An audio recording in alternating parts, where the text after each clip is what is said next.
मानव जीवन प्राप्त होता है। सुर दुर्लभ ये मानव जीवन यूं ही नहीं प्राप्त होता। जैसे कहते हैं ये कोई बच्चों का खेल नहीं, ये कोई बादाम का हलवा नहीं है ना, वैसे ही ये जो जीवन हमको मिला है ये बड़े ही संघर्ष, कभी कुत्ता बने, बिल्ली बने, मेढक बने, चींटी बने, मक्खी बने, कीड़े मकोड़े, गाय भैंस आदि बनने के बाद में 84 लाख योनियों को पार करने के बाद में ये मानव की काया हमें प्राप्त होती है। सुर दुर्लभ मानव जीवन, और ये मानव जीवन प्राप्त होने के बाद में भी भगवान के भजन में न लगे, भगवान के भक्ति में न लगे, गुरु के काम में न लगे, राम के काम में न लगे, तो निश्चित रूप से यह जीवन निरर्थक हो जाया करता है। और जो ऊपर जाके भगवान जब सवाल पूछते हैं तो सवाल बताने के भी लायक नहीं बचते हैं। तो इसलिए अपने जीवन को सार्थक बनाने के लिए यह सौभाग्य हम सभी को प्राप्त हुआ है। आज इस चौगुर्जी धाम प्रांगण मंदिर परिसर में यह सौभाग्य प्राप्त हो। भगवान की असीम कृपा से भगवान ने ही हम सबको यहाँ पर भेजा है कि जाओ इस क्षेत्र में चौगुर्जी धाम मंदिर है, उसमें जाओ, सत्यनारायण भगवान की कथा को श्रवण करो और गुरु का पूजन करो, जिससे हमारे जीवन का कल्याण हो सके, हमारे जीवन में जो दुख कलाए कलमश है वह दूर हो सके और गुरु की कृपा प्राप्त हो सके। इस भाव के साथ में, पूरे मनोभाव के साथ में आज हम सभी लोग सत्यनारायण भगवान की कथा को श्रवण करेंगे। बोलिए श्री सत्यनारायण भगवान के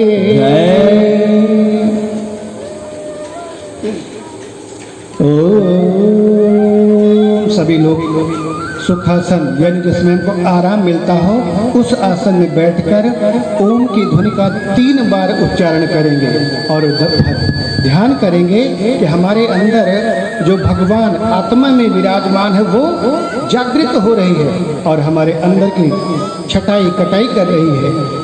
सभी लोग सावधान मुद्रा में ओम की ध्वनि का उच्चारण करें। लंबी गहरी श्वास खींचते हैं और ओम की ध्वनि का उच्चारण।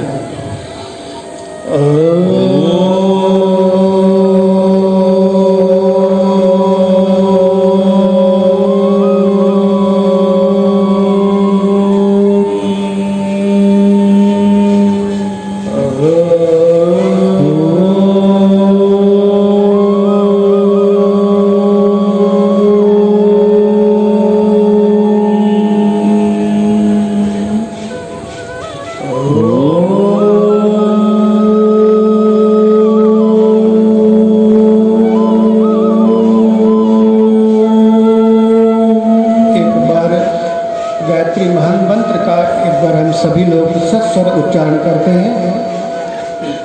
ओम भूर्भुवः स्वाहा तत्सवितुर्वरेण्यं भर्गो देवस्य धीमहि धियो यो नः प्रचोदयात्। श्रावण मास कल से प्रारंभ हो रहा है। महामृत्युंजय मंत्र का एक बार हम सभी लोग एक साथ उच्चारण करते हैं। ओम त्र्यंबकं यजामहे सुगंधिं पुष्टिवर्धनम् उर्वारुकमिव बन्धनान् मृत्युर्मुक्षीयमामृतात्।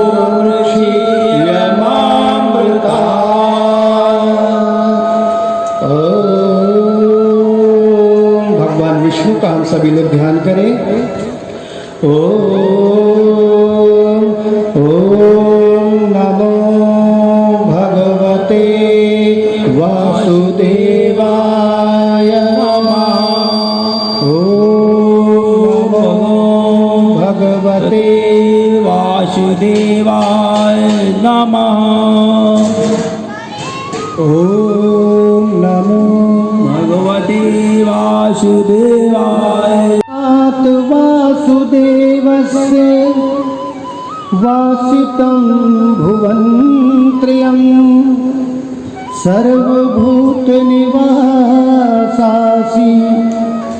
वासुदेव नमोस्तुते। करारनिवेद पदारविन्द मुखारविन्द विनिवेशयतम् वटस्य पुत्रस्य पुटेशपान बाल मुकुंद मनसा स्मरामि बंसी विभूषित करान नवनीरदाभात पीतांबरा तरुण बिंब फलाधरोषात पूर्ण सुंदर मुखादर बिंद नेत्रात कृष्णा तत्परं किमपि तत्त्वमहं न जाने कृष्ण त्वदीय पद पंकज पंजराते अद्यैव मे विशुत मानस राजहंसा प्राण प्राण समय कफवात पित्तै कंठावरोध न विधो स्मरणं कुतस्ते ओम नमो भगवते सुदर्शना वासुदेवाय ओम नमो भगवते सुदर्शना वासुदेवाय ओम हरि ओम। बोलिए श्री सत्यनारायण भगवान की सभी लोग पूरे भाव के साथ में श्री सत्यनारायण भगवान की कथा को श्रवण करें। ओम हरि ओम। एक बार नैमिष नामक तीर्थ में 88,000 ऋषि तपस्या किया करते थे। एकदा नैमिषारण्ये ऋषयः शौनकादया पप्रच्छुर्मुनयः सर्वे सूतं पौराणिकं खलु। 88,000 ऋषियों का पवित्र स्थान से कौन सा? नैमिषारण्य। नैमिषारण्य जैसे पवित्र क्षेत्र में 88,000 ऋषि जप तप अध्ययन स्वाध्याय किया करते थे। किसके लिए? मनुष्य के कल्याण के लिए। अपने लिए संत नहीं करते, वो हम सब के कल्याण के लिए वो जप तप किया करते थे। तो उन्होंने देखा कि कलयुग का आगमन हो चुका है और ये कलयुग इस कल काल में जब घोर कलयुग आएगा तो हर व्यक्ति हर घर में दुखी होगा, अशांत होगा, मन परेशान होगा, कोई अपनों से परेशान होगा, कोई दूसरों से परेशान होगा। संतों का हृदय बड़ा ही करुणा निधान होता है। उन्होंने शौनक ऋषियों ने देखा कि आने वाले समय में हर मनुष्य दुखी होगा, इनके दुखों को कैसे दूर किया जाए, कौन सा उपाय ढूंढा जाए, किसके पास जाया जाए।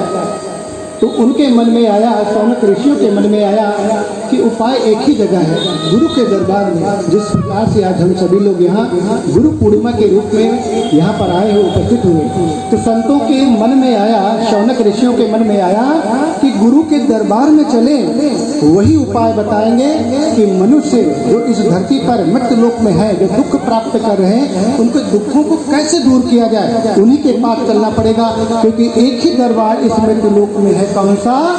गुरु का दरबार है। आगे हम सभी लोग गुरु की आराधना करते हैं पूरी भक्ति के साथ में, तालियों के ध्वनि के साथ में सच्चे सदगुरु के दरबार में सच्चे सदगुरु के दर्द मिटाए जाते हैं, सब दर्द मिटाए जाते हैं। दरबार में सच्चे सदगुरु के दरबार में सच्चे सदगुरु के दुख दर्द मिटाए जाते हैं, दुख दर्द मिटाए जाते हैं। दुनिया के सताए लोग यहाँ, दुनिया के सताए लोग यहाँ सीने से लगाए जाते हैं, सीने से लगाए जाते हैं। दुनिया के सताए लोग यहाँ, दुनिया के सताए लोग यहाँ सीने से लगाए जाते हैं, सीने से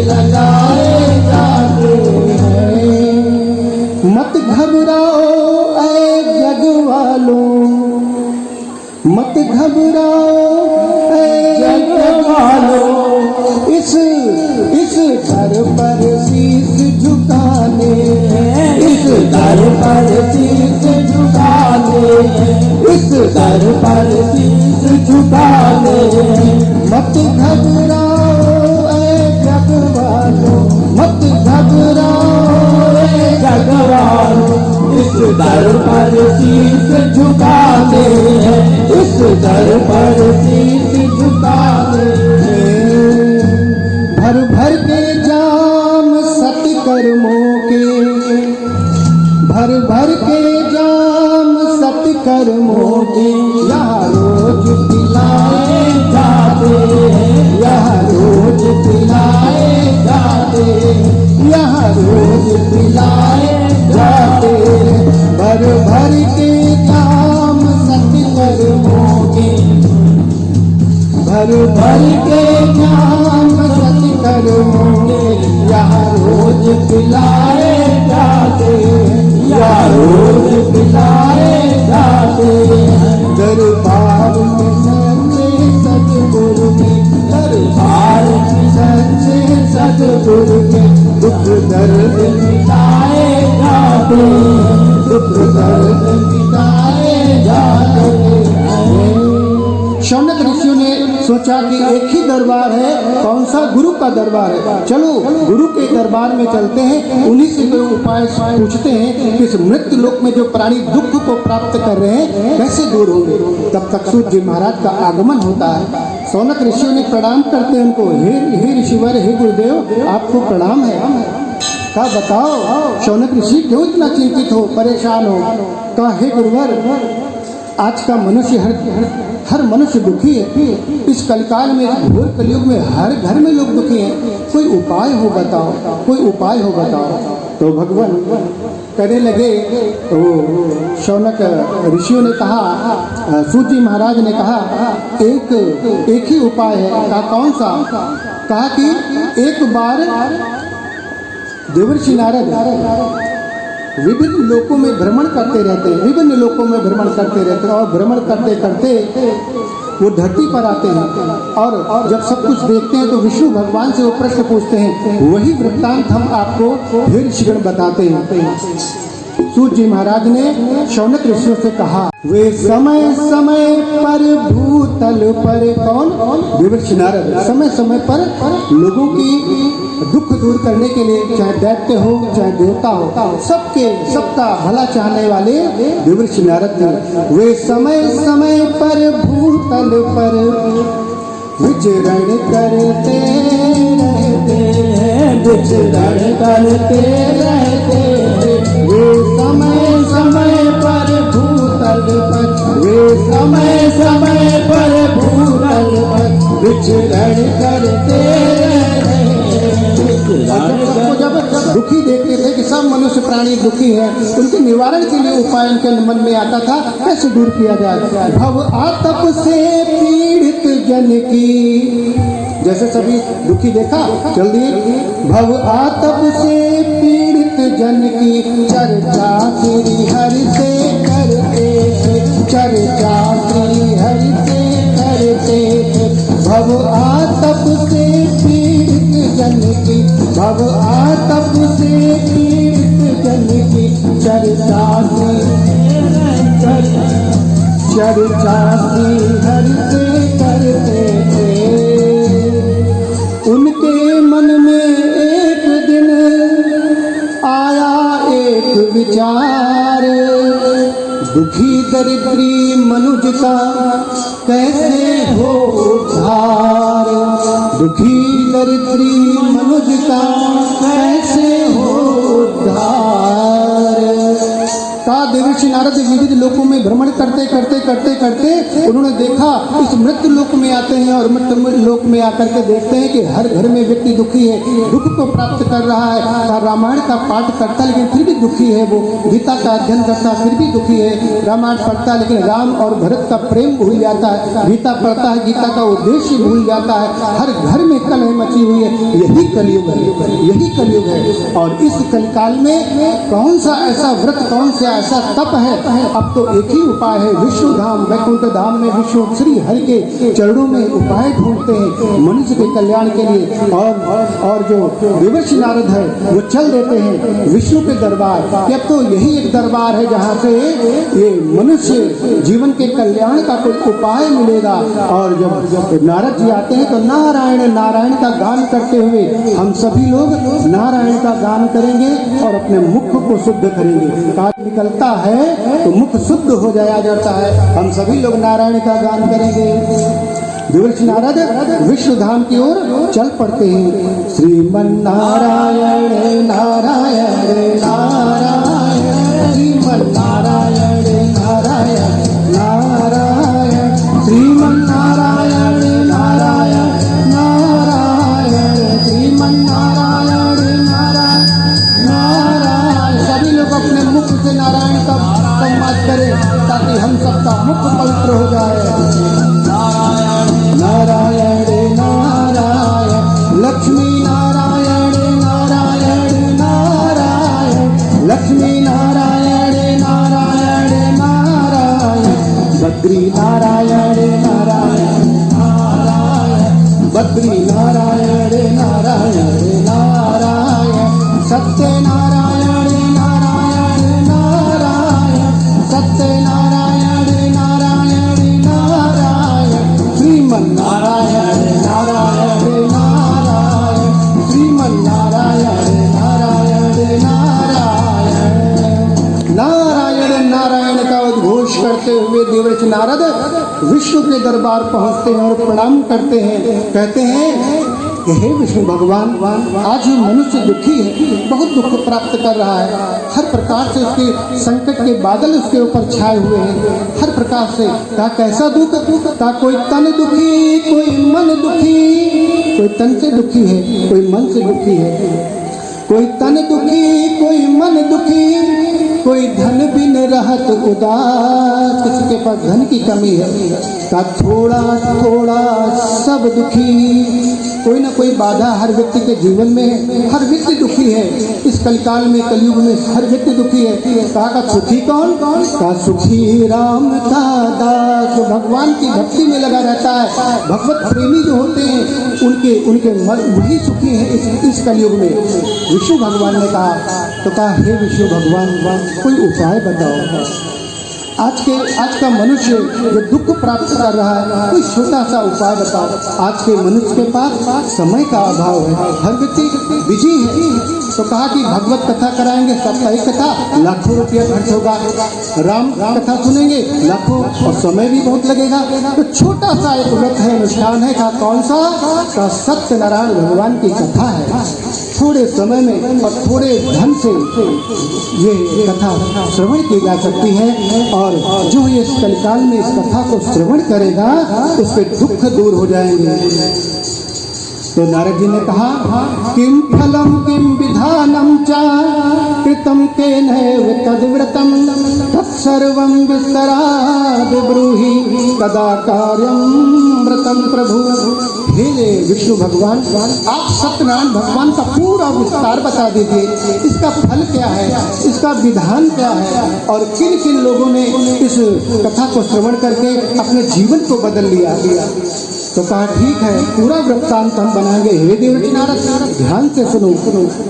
कहा सत्यनारायण भगवान की कथा का फल है जो समस्त दुखों को नाश करता है, समस्त पापों को दूर करता है, और जो मन अशांत रहता है मन को शांत कर देता है, और मनोवांछित फल देने वाला ये सत्यनारायण भगवान की कथा है। इस लोक में, मृत्यु लोक में सुख का तो अनुभव करेंगे ही, और जब ये धरती छोड़कर जब भगवान के दरबार में जाएंगे तो श्री वैकुंठ धाम में श्री हरि के श्री चरणों में स्थान को प्राप्त करेंगे। फल हो गया। और इसका विधान क्या है? कहा इसका विधान है, जय सीताराम, इसका विधान है दूध, दही, घी, शक्कर से भगवान शालिग्राम का अभिषेक करते हैं। केला पत्ता, केला फल, से भगवान को भोग लगाते हैं, पंजीरी सेवा से पंजीरी इत्यादि से भगवान को करते हैं। और जिनके पास बहुत सामर्थ्य है, बहुत धन है, वो भगवान सत्यनारायण भगवान को सोने का आसन देते हैं। और जो कम सामर्थ्यवान है वो फूलों का आसन दे, और जिनके पास कुछ भी नहीं है वो हृदय आसन दे। का भगवान कहाँ विराजमान है? सबके हृदय में विराजमान है। परमात्मा हृदय में विराजमान है। सबसे बड़ा आसन हृदय आसन। तो इस प्रकार से भगवान का ये विधान हो गया। और कथा श्रवण करने के बाद में रात्रि काल में जब शयन के अवसर पर अपने घर में हम जाते हैं, अपने बिस्तर पर जाते हैं, तो भगवान श्री सत्यनारायण भगवान का स्मरण करते हुए निद्रा में प्रवेश कर जाए, तो भगवान अंतर मन में पहुंच जाता है, तो हर प्रकार से सुख का अनुभव होता है, दुख दूर हो जाते हैं, दरिद्रता दूर हो जाती है। यह सत्यनारायण भगवान का विधान है। और किन किन लोगों को सत्यनारायण भगवान की कृपा से उनका जीवन बदल गया, वो आगे की कथा में बताते हैं।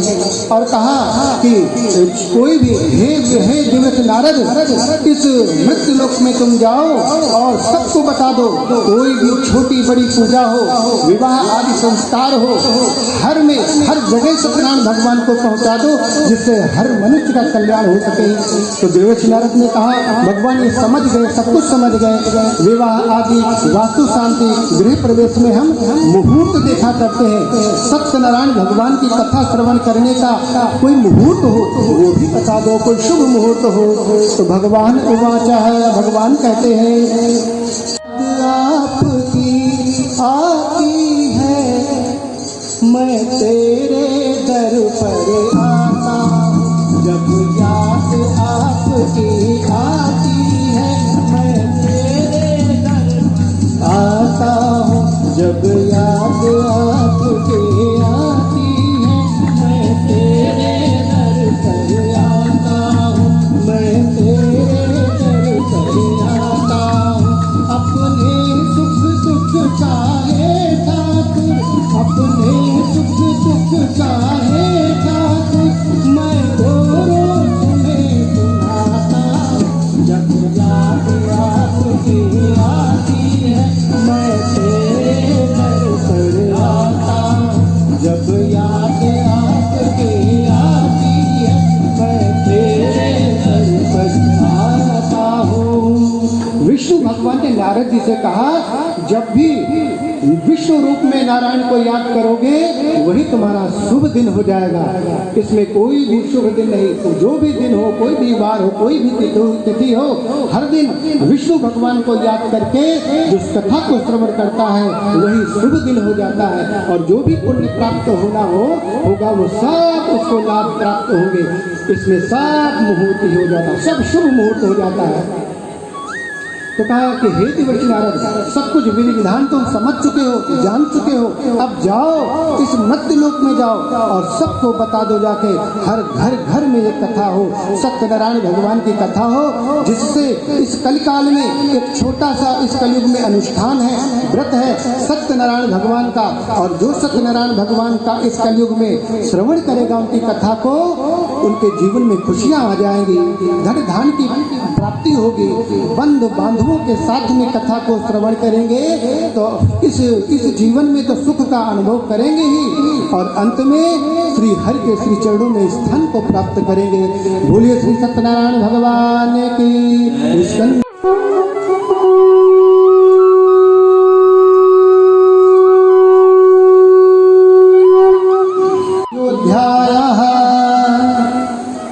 अब आगे ऋषि सूत जी महाराज कहते हैं कि हे ऋषिगण, हे शौनक ऋषिगण, अब आगे की कथा कहते हैं किन किन लोगों का इस कथा से कल्याण हुआ, किन किन लोगों का इस कथा से उद्धार हो गया, उन सब की कथा इस दूसरे अध्याय से श्रवण कराएंगे।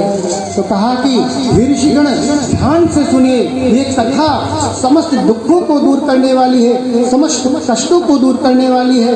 हे सभी लोग इस कथा को ध्यान पूर्वक सुनिए, ध्यान पूर्वक सुनिए। और सभी लोग ऋषिगण ध्यान पूर्वक बैठ जाते हैं और कथा को श्रवण करते हैं।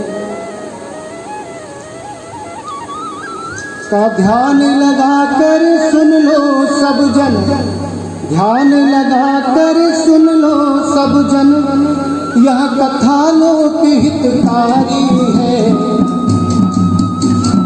ध्यान लगा कर सुन लो सब जन, ध्यान लगा कर सुन लो सब जन, यह कथा लोक हितकारी है, यह कथा लोक हितकारी है। और इस कलयुग में इसी के कथा के माध्यम से हमारे जीवन के दुख दूर होते हैं। इस भव सागर से तरने को, इस भव सागर से तरने को, जलयान यही सुखकारी है, जलयान यही सुखकारी है। इस भव सागर से तरने को, इस भव सागर से तरने को, जलयान यही सुखकारी है, जलयान यही सुखकारी है। सभी संतगण सौनक ऋषि ध्यानस्थ बैठ जाते हैं आगे की कथा श्रवण करने के लिए। और सूत जी महाराज आवाज करते हैं, कहते हैं, अथान्यश्च संप्रवक्ष्यामि कृतं येन पुरा द्विजा, कश्चित् काशीपुरे रम्ये ह्यासीत् विप्रोति निर्धना। ताकि एक समय काशीपुरी में एक बहुत गरीब ब्राह्मण निवास करता था। उस ब्राह्मण का नाम सदानंद था। ब्राह्मण बहुत गरीब था और भगवान की भक्ति भी करता था, भगवान की पूजा भी करता था, लेकिन फिर भी वो गरीब था। और गरीब ही नहीं, एक दरिद्र ब्राह्मण था। सदानंद को भीख मांगने से भीख नहीं मिलती थी, वो बहुत परेशान था। उसकी पत्नी रोती रहती थी, बच्चे परेशान रहते थे कि एक समय भोजन मिलता था और एक समय ऐसे ही भूखे सो जाते थे, क्योंकि उसको भिक्षा भी नहीं मिलती थी। और ब्राह्मण था, उससे कोई पूजा पाठ भी नहीं करवाता था। क्यों? क्योंकि दरिद्र ब्राह्मण था। तो भगवान की भक्ति भी करता था, पूजा भी करता था, आरती भी करता था, लेकिन फिर भी वो भगवान की कृपा से दूर था, भगवान की कृपा से दूर था। और भगवान को याद करता है कि हे भगवान, कहाँ हो? इस काशी जैसे विद्वानों की नगरी में आपका भक्त सदानंद ब्राह्मण कुल में हमारा जन्म हुआ है, लेकिन फिर भी गरीबी, दरिद्रता सब कुछ हमारे जीवन में आ गया। भूखों जीवन जी रहे, भीख मांगने से भीख भी नहीं मिलती। हे भगवान, आ जाओ, कहाँ हो आप? जल्दी से आओ और अपने भक्त सदानंद पर कृपा करो। और भगवान कहते हैं अपने भक्तों की सुना ही करते हैं। जो हृदय की गहराई और करुण करा जब निकलती है तो भगवान सबकी सुनते हैं। करोड़ों आंखों वाले, नेत्रों वाले, पैरों वाले सबके ऊपर दृष्टि होती है। हमको लगता है हमको भगवान देख नहीं रहा, लेकिन भगवान की दृष्टि सबके ऊपर होती है। और सदानंद ब्राह्मण जब करुण करा चिल्लाता है कि आ जाओ, हे भगवान आ जाओ, सदानंद पे कृपा करो, कृपा करो। काशी जैसे विद्वानों की नगरी में वो गरीबी वाला जीवन जी रहा है, बुला रहा है, कहता है मेरा छोटा सा परिवार, मेरा छोटा सा परिवार, हरिया जाओ एक बार। मेरा छोटा सा परिवार, हरिया जाओ एक बार, हरिया जाओ एक बार, हरिया जाओ एक बार। मेरा छोटा सा परिवार, मेरा छोटा सा परिवार, हरिया जाओ एक बार, हरिया जाओ एक बार।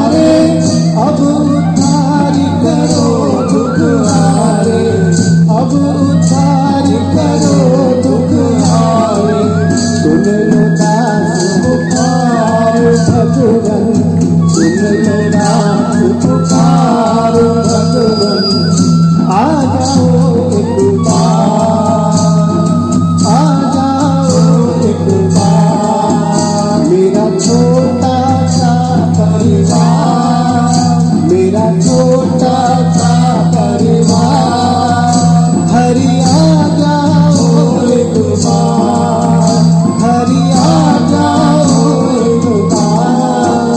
सदानंद ब्राह्मण भगवान को पुकार रहा होता है कि हे भगवान अपने भक्ति की करुण सराह सुनो। और भगवान वृद्ध ब्राह्मण के रूप में सदानंद के पास आते हैं और पूछते हैं हे सदानंद इतनी भक्ति में भगवान को पुकार रहे हो, क्यों पुकार रहे हो?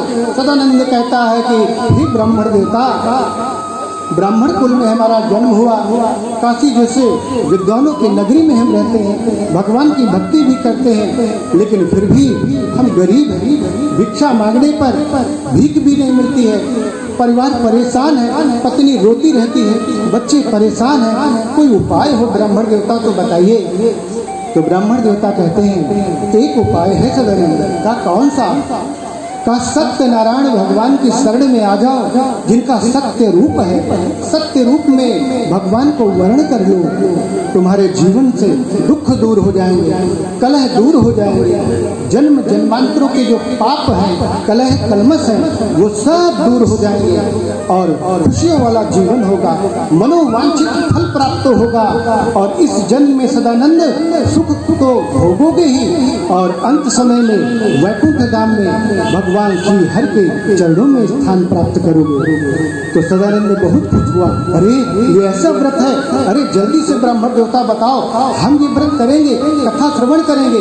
कहा कि ये सत्यनारायण भगवान का व्रत है, सत्यनारायण भगवान की कथा है और इसको श्रवण करना है। कहा इसका विधि विधान बता दो। कहा घी दूध दही शहद से इसका अभिषेक करें और केला आदि भगवान को भोग लगाएं और पूरा दिन भर व्रत करें और सायंकालीन वेला है, सायंकालीन वेला में श्री सत्यनारायण भगवान की कथा को पूरी श्रद्धा और पूरी भक्ति के साथ में श्रवण करो और रात्रि काल में जब बिस्तर पर पहुंचो तो भगवान का ही ध्यान करते हुए सो जाओ और इससे तुम्हारा कल्याण हो जाएगा। और ब्राह्मण देवता चले जाते हैं। सदानंद भगवान के मन में आ जाता है कि ब्राह्मण देवता ने जो बताया है वो उस उनके बताने से हमारे जीवन में बदलाव आएगा।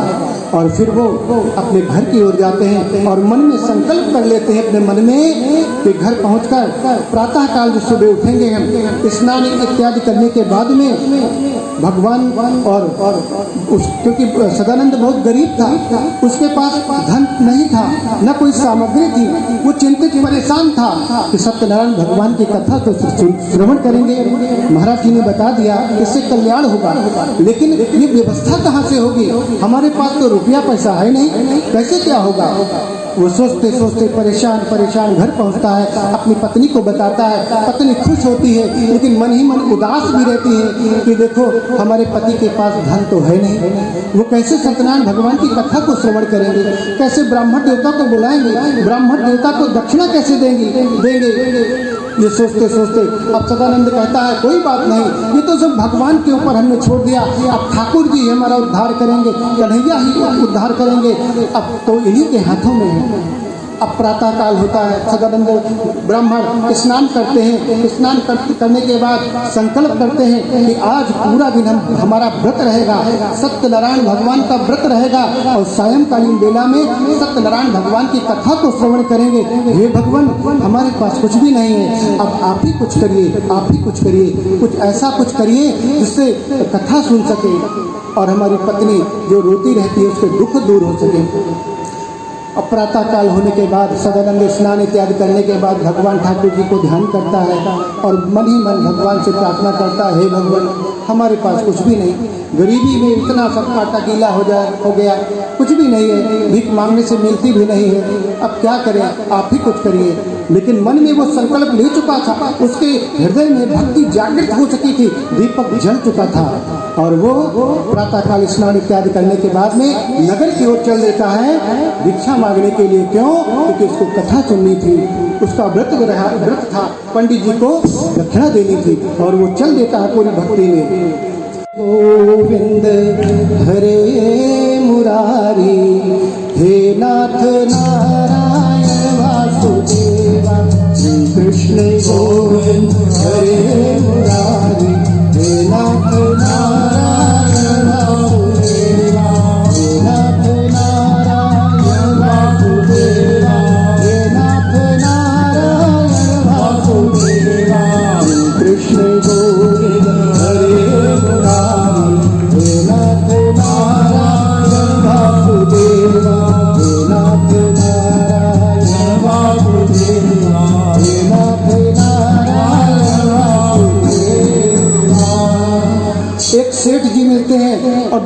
सदानंद इतनी भक्ति में भगवान का भजन करते हुए कहाँ जा रहा है? रुकते हैं, हे सदानंद ब्राह्मण कहाँ जा रहे हो?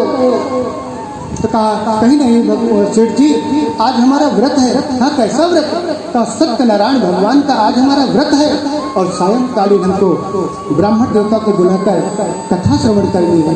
लेकिन हे सेठ जी, हमारे पास कुछ है नहीं, हमारे पास रुपया पैसा नहीं है, परेशान है, सब कुछ भगवान के ऊपर छोड़ दिया। कहा सदानंद तुम परेशान ना हो, ये लो, खूब सारा सामान दे देता है सेठ जी, रुपया पैसा देता है और कहता है खूब अच्छे से कथा श्रवण करो। और सदानंद खुश हो जाता है उनके दान दक्षिणा लेकर के, और थोड़ा बहुत उसको कम लगता है और फिर सदानंद ब्राह्मण चल देता है नगर की ओर और भिक्षा लेने के लिए। गोविंद बोलो हरि गोपाल बोलो, गोविंद बोलो हरि गोपाल बोलो, गोविंद बोलो हरि गोपाल बोलो, गोविंद बोलो हरि गोपाल बोलो, गोविंद बोलो हरि गोपाल बोलो, राधा रमण हरि गोविंद बोलो, राधा रमण हरि गोविंद बोलो, राधा रमण हरि गोविंद गोविंद बोलो हरि गोपाल बोलो, गोविंद बोलो हरि गोपाल बोलो, राधा रमण हरि गोविंद बोलो, राधा रमण हरि गोविंद बोलो। सदानंद एक सेठ जी और मिलते हैं साहूकार, कहते अरे सदानंद ब्राह्मण कहाँ जा रहे हो? कहा कुछ नहीं सेठ जी, आज हमारा व्रत है और सायंकालीन बेला में सत्यनारायण भगवान की कथा को श्रवण करना है। ब्राह्मण देवता को बुलाकर एक ब्राह्मण देवता मिले हैं, उन्होंने कुछ हमको दान दक्षिणा दी है, अभी कुछ बाकी है।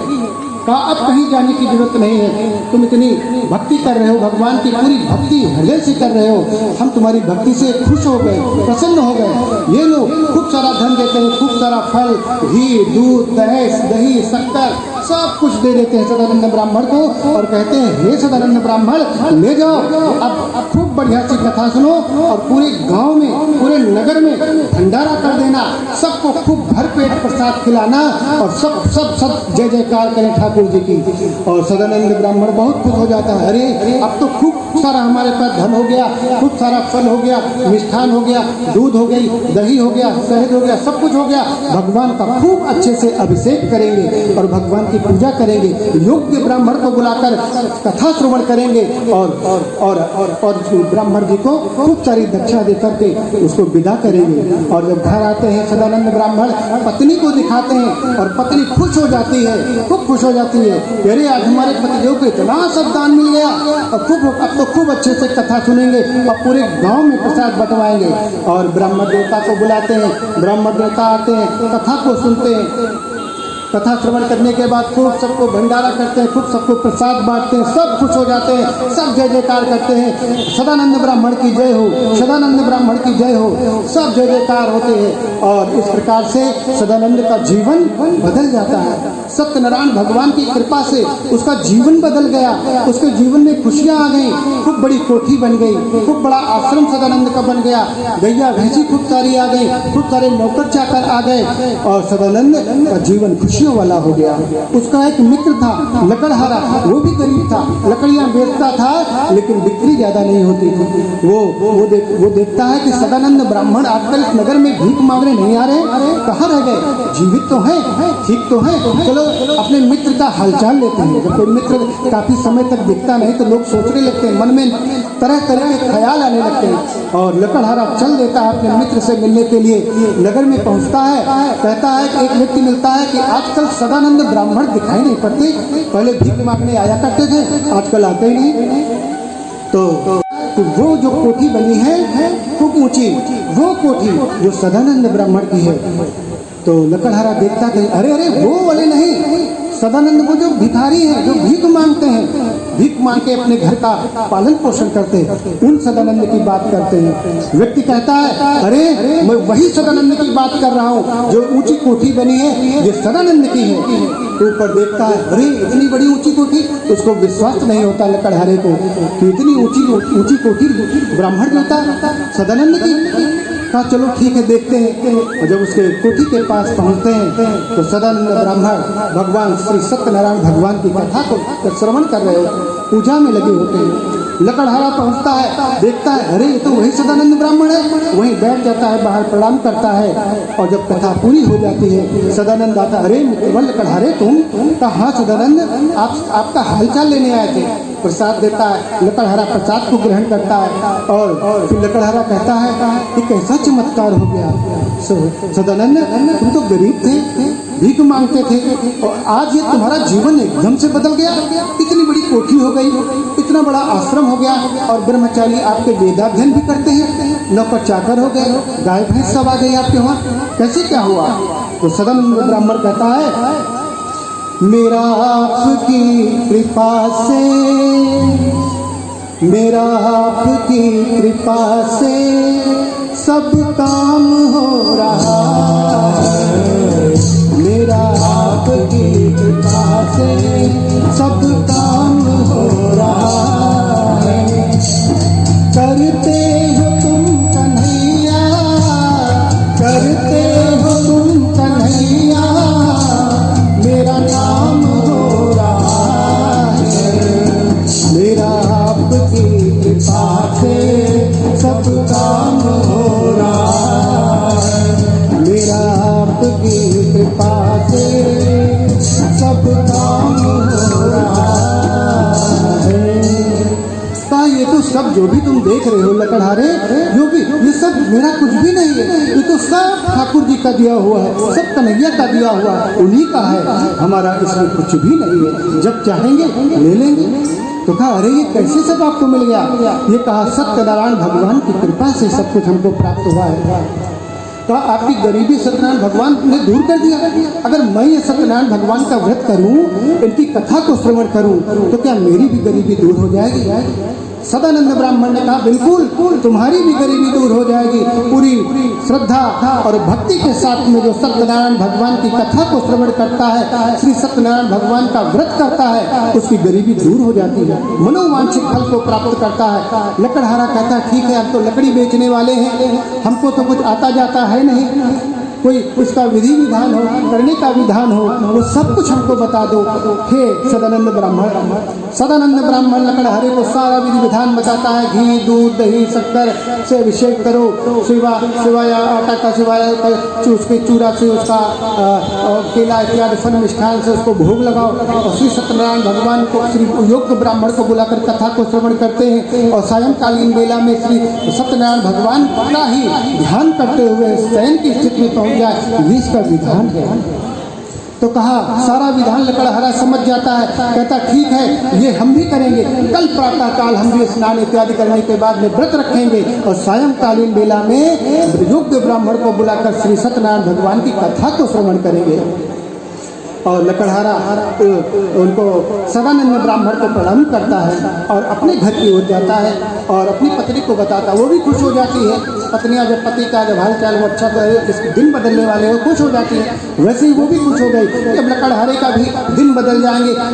सदानंद का तो बदल गया, इसका भी बदल जाएगा। और बस सुबह प्रातः काल हुई, लकड़हारे ने स्नान इत्यादि करने के बाद में संकल्प करता है और पूरे दिन व्रत रहता है। सायंकालीन बेला में योग्य ब्राह्मण को बुलाकर श्री सत्यनारायण भगवान की कथा को पूरी भक्ति और पूरी श्रद्धा के साथ में श्रवण करता है। और सायंकालीन में श्रवण सत्यनारायण भगवान का ध्यान करते करते ही निद्रा में चला जाता है। और सत्यनारायण भगवान की कृपा से लकड़हारे का भी जीवन बदल जाता है। उसके भी जीवन में धन की वृद्धि हो जाती है, घर मकान खूब बढ़िया बन जाता है, नौकर चाकर आ जाते हैं और मनोवांछित फल उसको प्राप्त होते हैं। सत्यनारायण भगवान की कृपा से सदानंद ब्राह्मण का जीवन बदल गया, सत्यनारायण भगवान की कृपा से लकड़हारे का जीवन बदल गया।